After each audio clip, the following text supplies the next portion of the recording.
En esta oportunidad contamos con la presencia de Gonzalo Iwasaki, periodista de profesión con una amplia experiencia en el rubro informático y empresarial. ¿Qué tal, Gonzalo? Ahí Arturo, muchísimas gracias por este contacto. Gracias, más bien, por aceptar nuestra entrevista. El tema central es sobre el genocidio armenio y las ideologías radicales en ese momento de la historia. Comenzando con las preguntas, ¿qué te impulsó a ser comunicador? Yo descubrí desde el colegio, de que era chico, que tenía habilidades, aptitudes de comunicador. Era el maestro de ceremonias desde chico en todas las actuaciones, hacía música, de todo tipo de música, hacía periodismo, editaba un pequeño periódico. Es decir, me gustaba la comunicación, en realidad. Y obviamente, luego de pensar, discernir algunas posibilidades, me dediqué a la comunicación y con énfasis en el periodismo. Entrando más en el tema, ¿cómo analiza estos comportamientos cero empáticos por parte del gobierno turco contra los armenios? Los llamados jóvenes turcos, ¿no?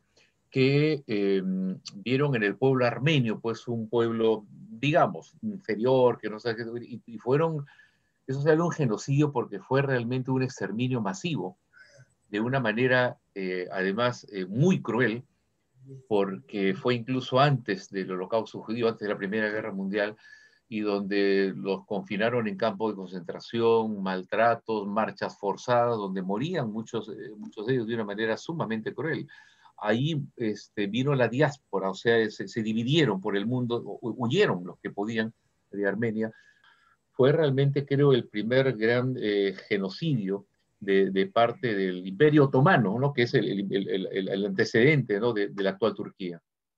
Sí, uno de los mayores catástrofes, ¿no?, en la historia de la humanidad, ¿no? Sobre los partidos dictatoriales, ¿cuál es su opinión acerca de ello? De los jóvenes Bueno, de Cuba. bueno, ahí hay que distinguir un poco. Bueno, toda dictadura es mala, siempre se dice que se prefiere la peor democracia ser mejor que la más perfecta dictadura, pero en el tema que nos toca, estamos hablando, por ejemplo, del Partido Nacionalista Nazi, ¿no? de Alemania, que ahí combinó un tema de discriminación, de un concepto de raza superior frente al pueblo judío, ¿no? Y algo similar al antecedente de los armenios, en el caso del Imperio Otomano, con los turcos. Entonces, ahí estamos hablando de gobiernos, de dictaduras, de autoritarismo que va mucho más allá de lo que puede haber sido, por ejemplo, algún otro tipo de gobierno, si comparamos de repente con Cuba, lo que es actualmente Venezuela, ¿no? Con un componente donde sí hubo la voluntad de exterminar, ¿no? La esencia del ser humano, hay esa parte que digamos que está en ese origen, y que en el desarrollo de las sociedades y las culturas vamos viendo que hay que combatirlo. O sea, alguien se cree superior siempre al otro, ¿no? Y que tiene derecho a lo mejor a ciertas actitudes, o por el color de la piel, por la forma como piensas, por el nivel cultural. Eso es a veces la parte inherente de ese mal instinto humano, ¿no?